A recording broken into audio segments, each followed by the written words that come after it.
here with the authors, Dr. Fabian and Mikko, from the article To Omit or to Include, Integrating the Frugal Prolific Perspective on Control Variable Use, published in the January 2025 issue of the Organizational Research Methods Journal.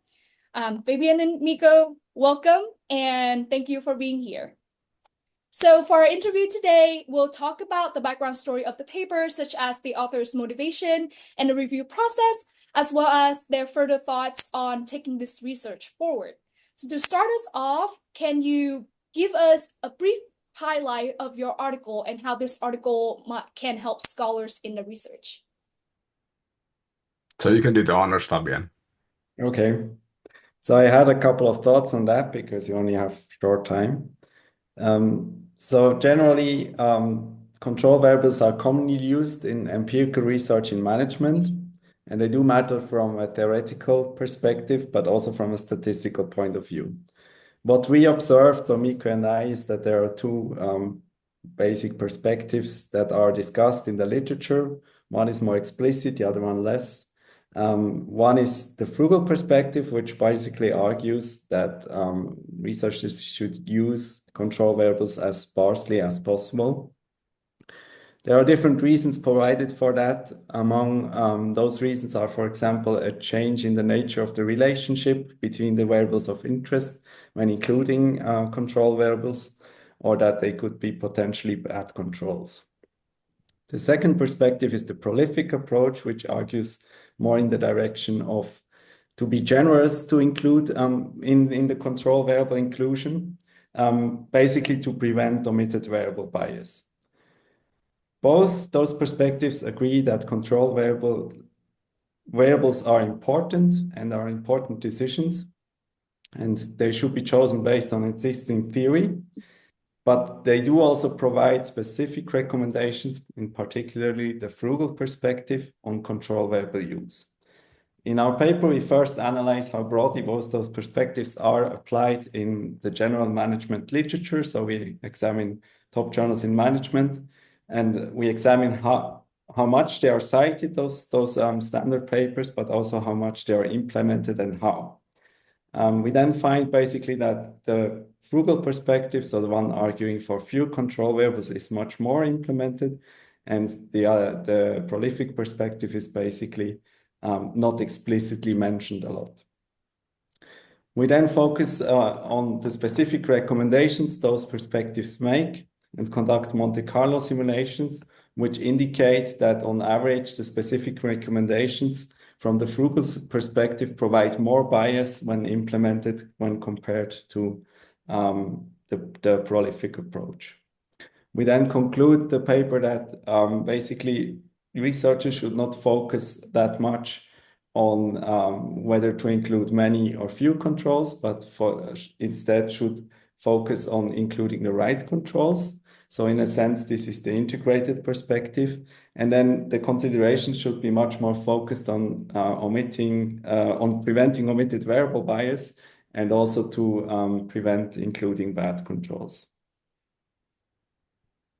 Well, thank you very much, Fabian, for giving us the highlight of the paper. And now I'm excited to learn more about the background story of this paper.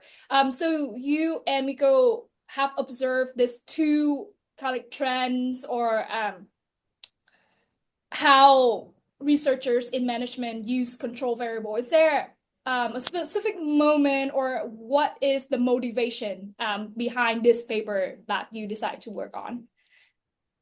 Okay, if I may. So the backstory for this paper is that it's a student's course project. So Fabian is the student and I'm the teacher of the course.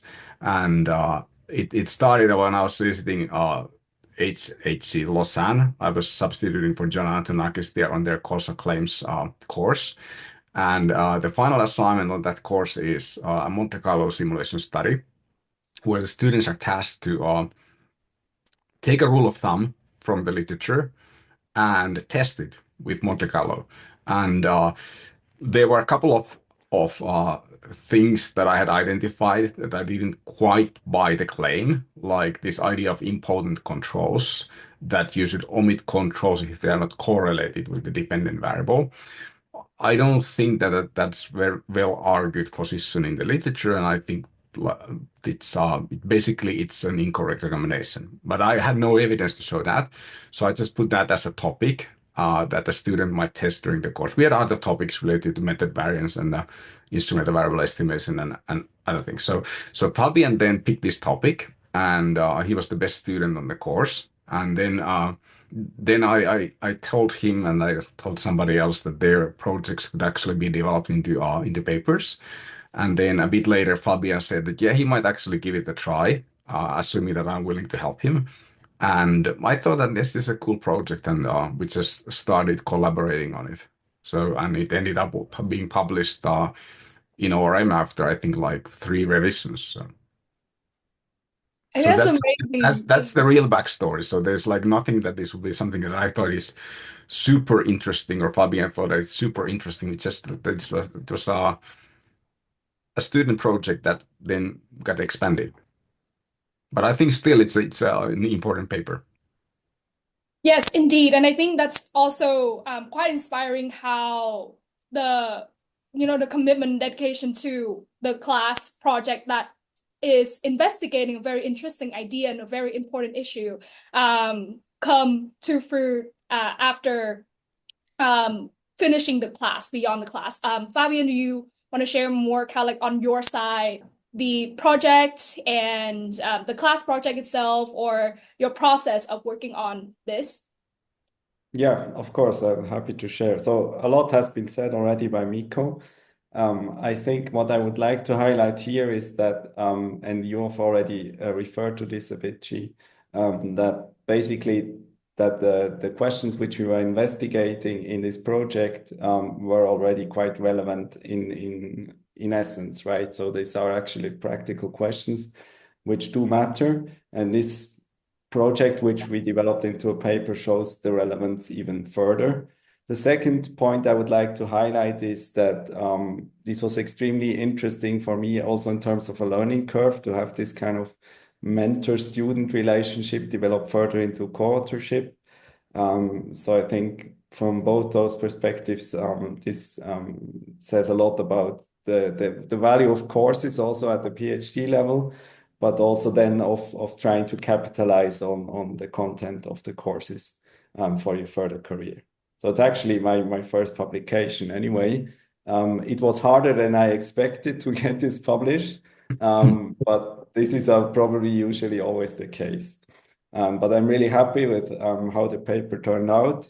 I think it does have relevance. I like the topic still a lot. Yeah, and I think it's inspiring to see that basically you learn tools that you can then apply to actually investigate certain problems. Yeah. Yes. So first of all, I want to address that. Congratulations again on this publication. And now that you mentioned kind of like the difficulty in the how to get this paper published, and Mikko also mentioned that there were 3 revisions. Can you share with us more about a review process? Any interesting stories in the review process that would be helpful for the audience to know? Yeah, I can share a bit about that because I can also reflect on other papers that I published in ORM, and I think all of them have gone through 3 revisions. So that's I don't know whether it's The me standard. or whether Yes. it's just that I have reviewers who are really challenging. And I found that there are 2 types of reviewers and 2 types of review processes, and that end up being published. There's of course the kind that ends up not being published, but the first one is that you submit a paper to a journal, and then you get the reviews back, and then it's pretty clear that this is in the back. So it's a published paper, but there will still be a few revisions when the authors or the readers are really pushing you to make it as good of a paper as it can be. And then there's the other kind of review where you think that these reviewers hate the paper and they don't want to see this paper published. And then you have to kind of like argue with the reviewers and in a sense work against the reviewers instead of working with the reviewers like you do with the other kind. And this was probably more on the side of reviewers not buying the argument immediately. And so in that sense, it was challenging. But then again, I think the ORM review process is fair. So if a reviewer makes a claim and doesn't substantiate it with data, and we counter and then we show data supporting our position, then it should lead into a published paper as it did in this case. But yeah, it took quite a few revisions, but it also makes the paper better. And one of the challenges we had is that we wanted to make this a research note, just because I think is this problem that we are showing, it's worth 20 pages, but not more, in the sense that if you make it longer, you're just adding pages without adding anything to the argument, because the argument is fairly simple. So I really value being concise, and that was kind of like the challenge when reviewers want us to add something. Then what do we take away? Of course, we could have made it a full paper, but we found it better to try to be concise. So that was another challenge. Yes, and it seems like you both working on convincing the reviewers that this is relevant and important. Fabian, do you have kind of like from your perspective, how was the review process? Is there any like interesting story now? It is your first publication, so what was kind of like the experience of in this process?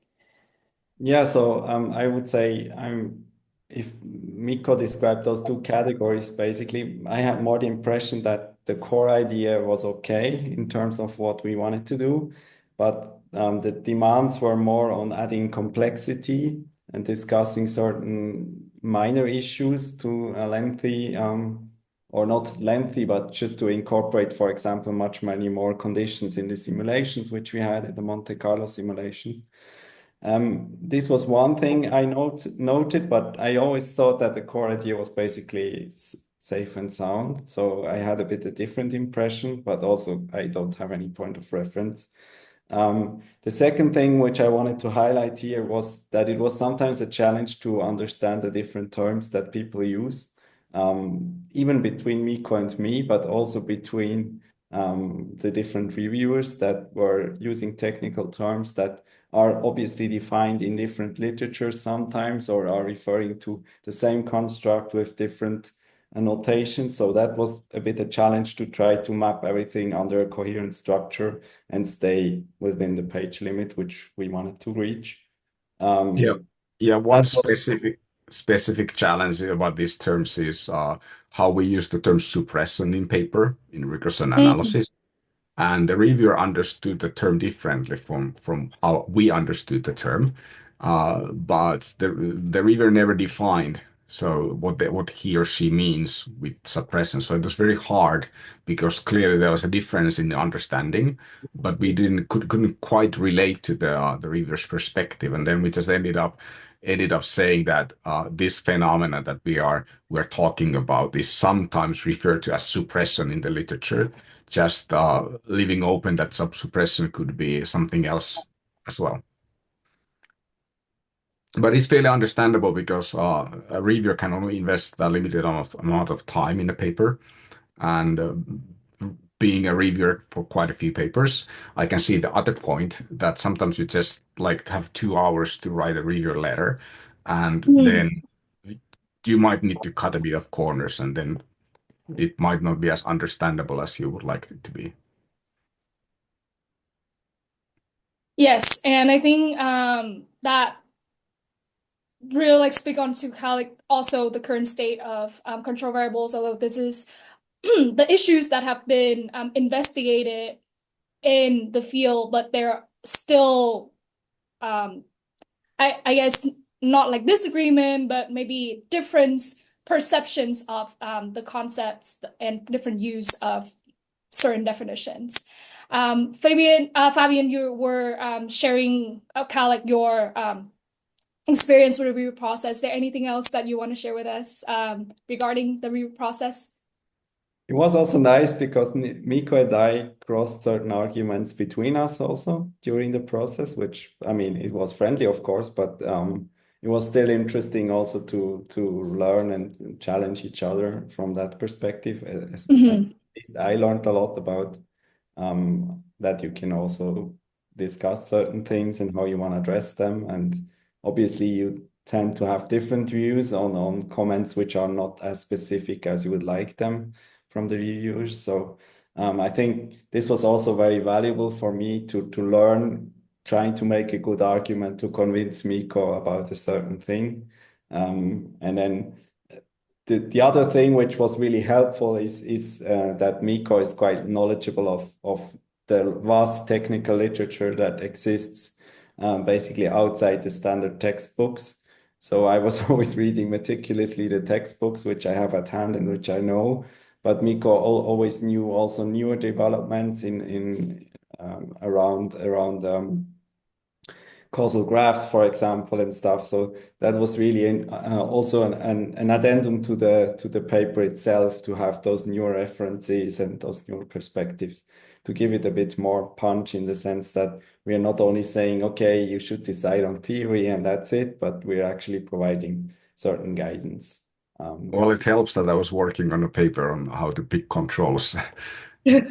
That's actually published in Leadership Quarterly, like last week or something like that. It just Great. came. Congratulations then. Yes, congratulations. So now that we have talked about during the review process, Fabian, obviously you were reading a lot of like new literature gathered by Mikko. What are you both evaluation of the current state of research around the use of control variables in management? That's maybe something that Mikko can answer better than I do, but I will still give my subjective impression. Yes. So I think there's quite a lot of literature actually floating around. The problem is much more the application side. So that's and this is what I observed when I was coding basically the articles for the review which we have, is that people are referring to those articles in few cases, and if they do, they basically just refer to one sentence or one short thing that suits their own kind of setup which they have in terms of controls. And really, the consideration they actually deserve control variables from a statistical point of view, they don't usually get that in many papers. That's my observation. So I think technically we actually are, to a certain state, we are at the level which is quite okay. Maybe it's not as coherent as one would love to have it, so that it's actually transmitted in a good way. But on the other hand, it's rather the application side which is problematic in my point of view. Yeah, I tend to agree. So one thing that I hope our paper does is reduce the use of any statistical rules of thumb for picking controls and making people think more about controls doing the research design. Because in the worst case, it's you start thinking about control variables when you have collected your data and are running a regression. So, I mean, you should really start thinking about it right away and in the beginning, and thinking if there is no causal relationship between my X and my Y, why might X and Y be correlated? And then you think about the other reasons they might be correlated, then that's your controls. And this position has been stated in the literature quite a few times. But the problem is that the application tends to still be throw in the standard list. Like if you study companies, startups, control for age, size, and perhaps like founding year or whatnot. And if you study people, control for education, age, and gender, and that's it. Instead of really thinking about what is the alternate explanation that I'm looking at here. And I really like Paul Spector's work on this, and he wrote a great piece on cross-sectional designs, and that contains one of the best explanations of control variables and their role in analysis that I've seen. But for some reason, this literature on control variable choice then moved into discussing various rules of thumb, and we hope that our paper reduces their use. Yes, and is there any differences among different fields within management, or you see that different fields speaking with each other, or are there similarities in the way that they use control, or are there differences among, for example, like strategy, OB, entrepreneurship?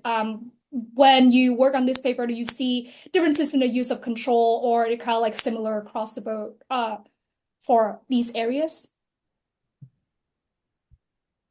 I'm just curious. Yeah, there are differences, and I'm not sure if we have it in our paper. So Fabian might remember it because you did the review.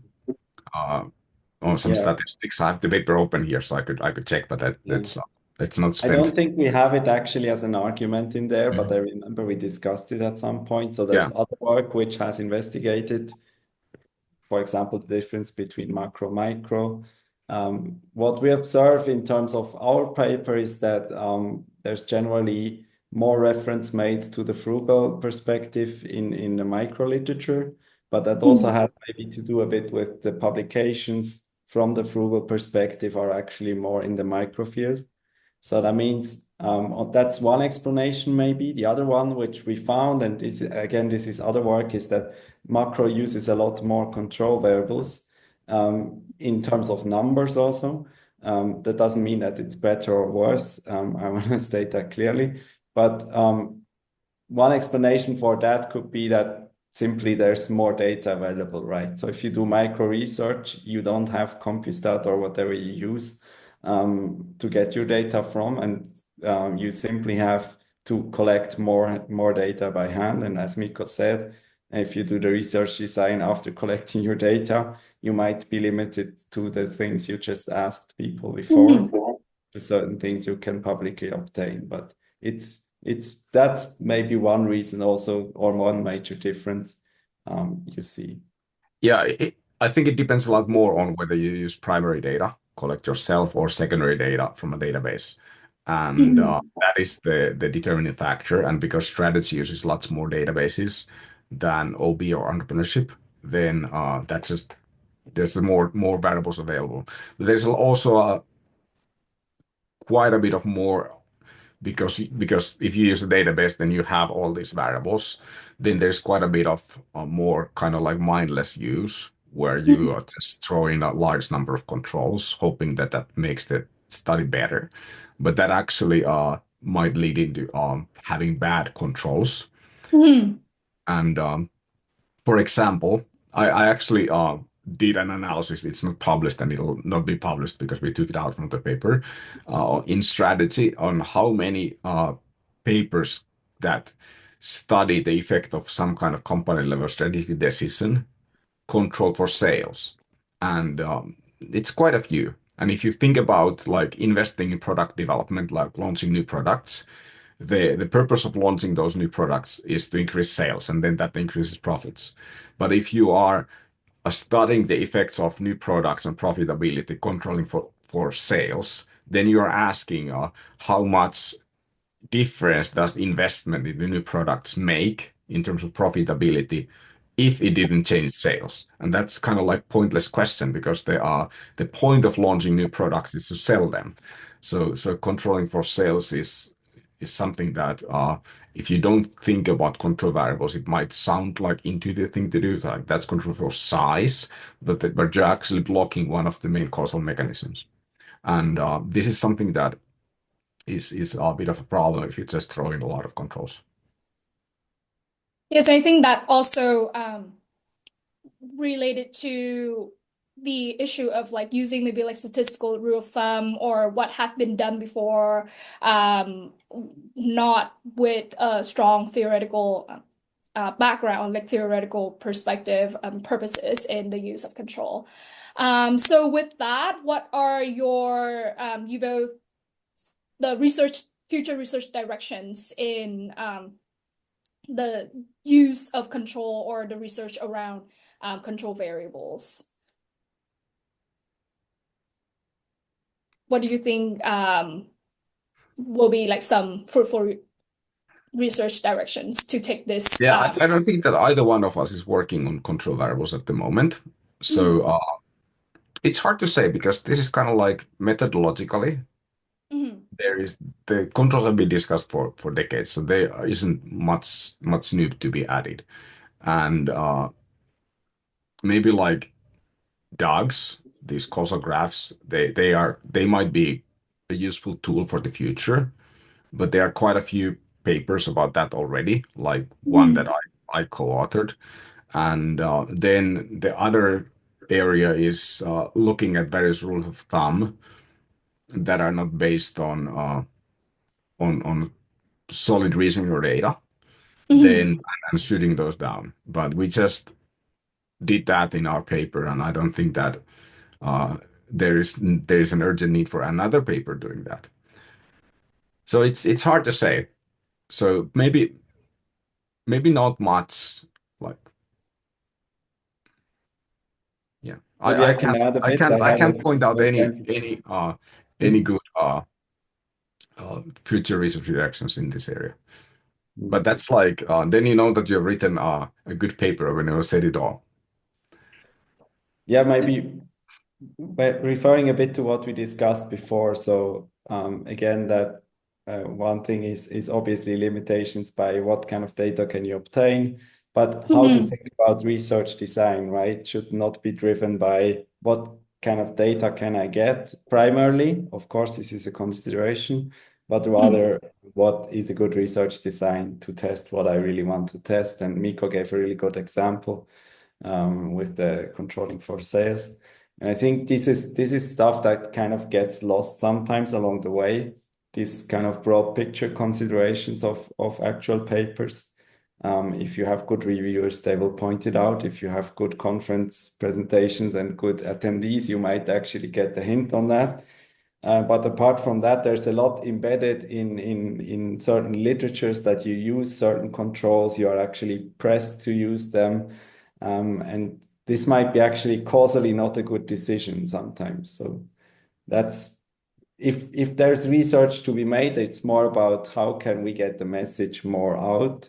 How can we get people to apply different kind of approaches to selecting controls, selecting the right ones, rather than exploring much more methodological, maybe extremely detailed problems, which are basically already discussed in technical literature somewhere else. Yeah, thinking about methodologically, there's, as I said, there's not much new that can be done here. But just looking at the research practice, so there are papers that say choose your controls based on theory. But okay, so how specifically should I be using existing theory to choose my controls? And then the guidance is that you pick a control that correlates with your independent variables as has a causal effect on the dependent variables. So how exactly should I approach finding such variables? Like if your dependent variable is ROA, then there are like maybe thousands of variables that have been used to explain ROA in the strategy literature alone. So should I just look at all of those thousands of variables and consider them? Or how do I narrow it down? And this kind of like questions that relate to research practice. I think this is something that someone could be doing, and that would be valuable to do. Agree. Yeah, and then I know that there's a paper in the works, maybe under review already, maybe in ORM, that builds on our work and kind of challenges some of the things that we say. And I know that because that was published, that was recently at AOM last summer. So if that is published, then maybe we get to revisit this topic with Fabian. That would be nice. Yes, and how like the practice and how research can agree with each other or disagree with each other that make the issues even more relevant to the scholars. So besides the advice that you have mentioned about the choice of control variables, are there other advice that you have for scholars who are interested in studying the topic of control variables, or scholars who engage in the research and the use of control variables that have not been mentioned earlier in our interview? I have one point which I noted down. It's not directly related to control variables, but more about so I'm not sure how much value, but for me it does in terms of the future developments in terms of AI. I want to limit that a bit. But the Monte Carlo simulation as a technique to learn that and to learn how to apply it to specific problems is actually really useful. I have to admit, I would have to go back a bit to the course and how to do that again if I have a different problem than from what we had in the paper. But I've learned that you also can use that if you have certain assumptions you want to test in during an empirical project when you are just running data. So it can be extremely useful for that, but it can be also extremely useful to do actually methodological work, as we show here. So that's maybe another perspective, which we also try to push forward in this paper, I would say, in the sense that we made the code available online, and it's also useful for teaching potentially, but also to guide for people to see what we've actually done behind the scenes. And it's not extremely simple, but it's rather approachable, I would say, the method. And it makes a lot of sense to do that for certain problems which are just otherwise difficult to examine. Yeah, let me add to that. I have 3 points. One is the point that Fabian just made. Learning simulations gives you superpowers because then you can actually just like experiment yourself. How does a method work? Like if I have a regression model and I have missing data, and the missingness depends on the dependent variable, is it a big problem or not? We can spend quite a lot of time trying to understand various selection models and read books on missing data, and then you'll eventually figure it out. But you can just like try and see yourself. So this is something that I teach to students, and this is something that I mentioned in the AOM meeting, Meet the Expert session last summer. And one person asked me like, what should I do? And I told that simulation is the most important thing to learn as a new skill. And that's not many people don't teach that. But that's once you know how to simulate data, and then you can just, for example, replying to reviewer comments. A reviewer might challenge you, and then you might say, okay, there's a book that says that the review is not correct. But then again, it might not be as convincing as just showing like, okay, here's a large sample that I simulated. I'm testing the thing that the reviewer says, and I get a different result what the reviewer says.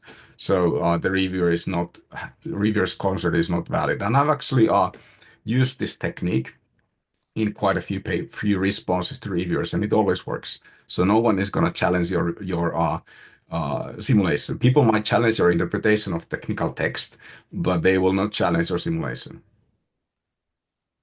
And related to that, well, I'm working on a paper on simulations now, so I have an R&R for ORM, and I hope to put it back to the journal by Christmas. And I'm actually using this project with Fabian as an example there. The nice thing nowadays is that you can do simulations with large language models. So I'll talk about this in the paper that I'm writing, and I have some demo videos on my YouTube channel. But you can, for example, just ask Claude, which is my favorite LLM, to generate a simulation demonstration that shows that two-stage least squares is biased in small samples, and it'll do that. And if you set it up properly, then it will also run the code on your computer, read the output, and see if the output demonstrated sufficiently, and adjust the code so that it actually demonstrates what it's supposed to demonstrate. And this is called agentic coding. And it's not like you wouldn't need to be able to code at all anymore, but it takes away most of the coding work. So if you have done some R in the past, you will be able to use these techniques. And I tried to actually then replicate the paper with Fabian just by prompting. and the AI had a lot of difficulties understanding the concept of impotent control. But once I had like explained it in very detail what kind of simulation I want to have, then it was able to code it for me. But the time that it takes to instruct someone to code it basically line by line, it's more than it would take to code it yourself. But this is something that will make simulations a lot more accessible in the future. And also, like, take a look at code that is published and play around with the code. Like our paper, the code runs in a couple of minutes, and you can just try what happens if I change this. So what happens if I increase the sample size? Will the results be different? And the code that we publish, it works in R and it works in Stata, so we have two versions, and it just prints like the figures that we have in the paper. So you can just see how much of a problem would I need to have for it to have an impact. So you can do this kind of what if things with simulation. Yes, I hope and I since answered your question because I got really excited about simulation work. So this is like one of the most important skills or most useful skills that a researcher who wants to do quantitative things can have. Yes. So I think thank you for bringing up the importance of simulation as a skill, and also through the paper making simulation more accessible to scholars in the field as well. Fabian, do you have any other thoughts to add on to simulations, or do you both have any other thoughts about the paper that we have not covered in our interview today? No, I don't. I mean, I agree completely, and Mikko has laid that out quite nicely. That was basically my hint to AI. So one thing is to use AI to simulate stuff. The more capable it is, probably the less you will need to rely on actual coding, but you can actually just instruct it. There is a problem with replication then maybe, but the other thing which I wrote down for me as a point, which would be some advice in terms of applications and ideas. What I found when reading the technical literature, as far as I did, it's that it's still a good advice to actually look at the econometrics textbooks if you have questions. Most questions are addressed at least in smaller parts or at the level which we need to be aware of them, and then go further on from those into published papers.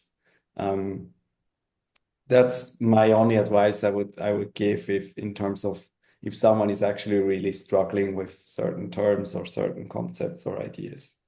Yeah, I was going to say the same, but I have already spoken for quite a while during my previous comment. So the technical literature is actually valuable for uh, two reasons. One is that if you look at a good econometrics book, you can be pretty sure that everything that the book says has been proven to be true. And in management, we have a bit of one problem that we have is that some of the methodological articles that we read, they're not based on proof, or they are not based on simulation work, but they are based on more like a person's intuition of how things might work. And we know that humans have all kind of biases, and intuition is not always right. But if you prove something, then you know that it's right as long as the proof is valid, like the assumptions of the proof hold. And the second thing is that in the technical literature, there is an amount of precision that we don't have in management method literature. For example, like referring back to our talk about suppression, it's really well-defined concept in the technical literature, and for the most part. And if it's discussed in a technical paper, they always define what they mean. But in our field, sometimes we use terms quite loosely and without definitions.